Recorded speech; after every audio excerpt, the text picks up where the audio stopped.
and to bring in global governance. And no matter how likable the fellow is, we as citizens of this country need to stand up and say no. We have to stand up to preserve a republic here and a rule of law, which is under dire threat. We don't want to live under a world government of the corporations, by the corporations, and for the corporations. I don't want to believe it, and that's probably what holds me back on it, but I'm certainly seeing enough indication that it could be true. Absolutely, because they're always talking about Mexico and the United States and Canada ending up like Europe. And there's things done politically that seem to take us in that direction. And so I think it's incumbent upon all of us as American citizens to pay attention. This move to world government is not about roses and happiness and peace and in a better life. It's about enslavement. They said in their own writings, from the earliest times to the present, the world they're bringing in is to be a world where everyone who is born, or would be allowed to be born, would be born to serve the state. That would be their sole function. That's if they had a job for you to fulfill or a need for you.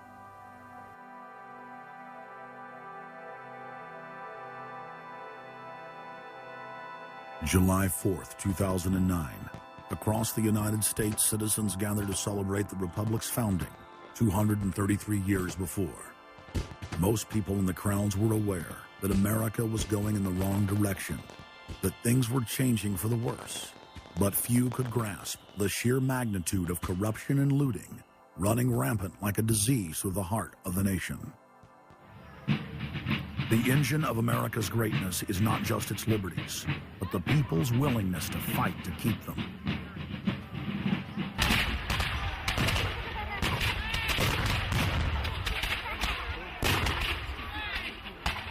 Hundreds of other nations have had much larger populations and greater resources, but have never produced 1/10 of the wealth, science, and art that the United States has. Why?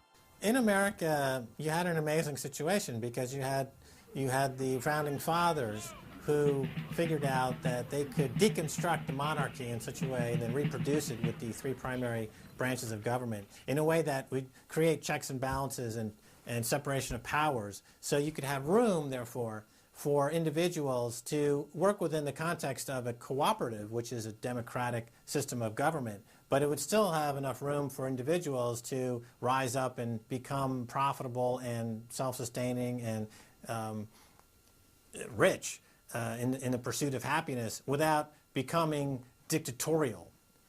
But unfortunately, over the years, since all of those separation of powers have been cut away, and all of the beautiful design by the founding fathers has been co-opted by one corporate entity, one corporate communist entity, you don't have that anymore. So what we have, we're back to where we were before the revolution. You have one monolithic state. For the first 100 years or so of the United States, after the 1700s, when we freed ourselves from British rule, no corporation was given a charter in the United States unless it served the public good. It had to prove that.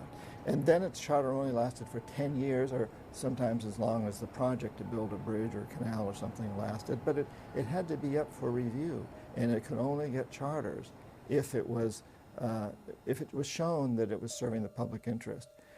That changed, primarily because John D. Rockefeller kind of bribed Delaware and New Jersey to begin with into accepting a different system where he said, listen, if I pay you lots of money in terms of taxes, etc., I want to be licensed and not have to serve the public good. I want to be able to get around that law. And state after state after state changed at that point. In the United States, our Constitution and Bill of Rights recognizes that individuals have innate freedoms that can never be taken away by any government. For the first time in history, the people were unbound to reach for their full potential, producing and outcompeting every other nation on earth. The rights of free speech, self-defense, private property, due process of law, and many others ignited a revolution in human development that threatened the despotic rule of monarchs and tyrants worldwide. But the corrupt elites had studied history. They knew that great civilizations could only fall from within. They know from previous experience and history that civilizations come and go and dwindle. They know the reasons why they come and go. Isn't the only hope for the planet that the industrialized civilizations collapse? Isn't it our responsibility to bring that about? Morty Strong, founder of the UN Environment Program, from his opening speech, Rio Earth Summit, 1992. Maurice Strong is the man who said that they would never allow another country to rise up as powerful as America. It will never be allowed to happen again. And he said the best thing we can do is to tear down all the factories, all the top commerce of the United States, and level it and give it back to nature. So that was the advice from this character, who has tremendous power at the United Nations and was picked up and groomed by Rockefeller himself. Over the past decades, since the Kennedy assassination approximately, you've had an ongoing oligarchical transformation of virtually every country in the world. And in the United States, it's taken the form of an oligarchical counter-revolution against the reforms of the 1930s, with the Wall Street interest asserting itself as more and more dominant.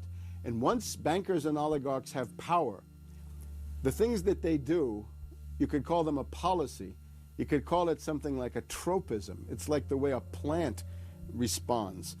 Naturally, since they're oligarchs, they're going to try to downgrade the standard of living of the vast majority of the population.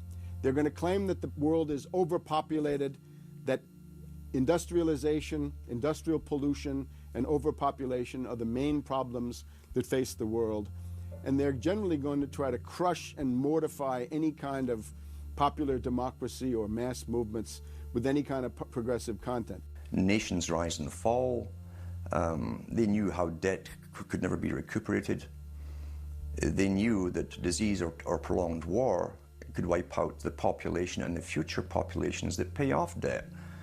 So these guys all work together.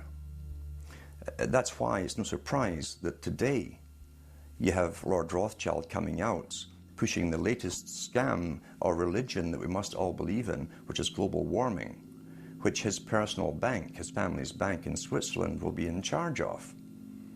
They've run the system, the whole economic system of the world for the last 250 years.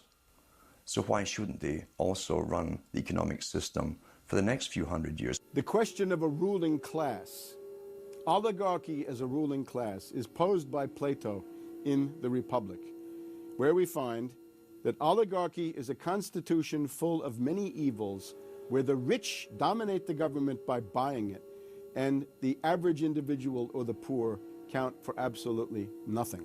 Oligarchy is a frame of mind. In other words, if you're a banker, this is already a worldview. It's a world outlook, and it implies the policies that have got us here, right? Malthusian policies, zero growth policies, driving down the standard of living, attempts to wipe out all kinds of mass institutions that might be a countervailing force. This is a scientific dictatorship, which Bertrand Russell said, and the Huxleys said, both Aldous and Julian Huxley said they would bring in the scientifically controlled society. It's not just family planning, which really means abortion and so on. It's global planning, which is literally sterilization and abortion worldwide for the ideal reduced society, and not just across the board, through genetics, through the Genome Project, through the constant IQ testing. Globalization has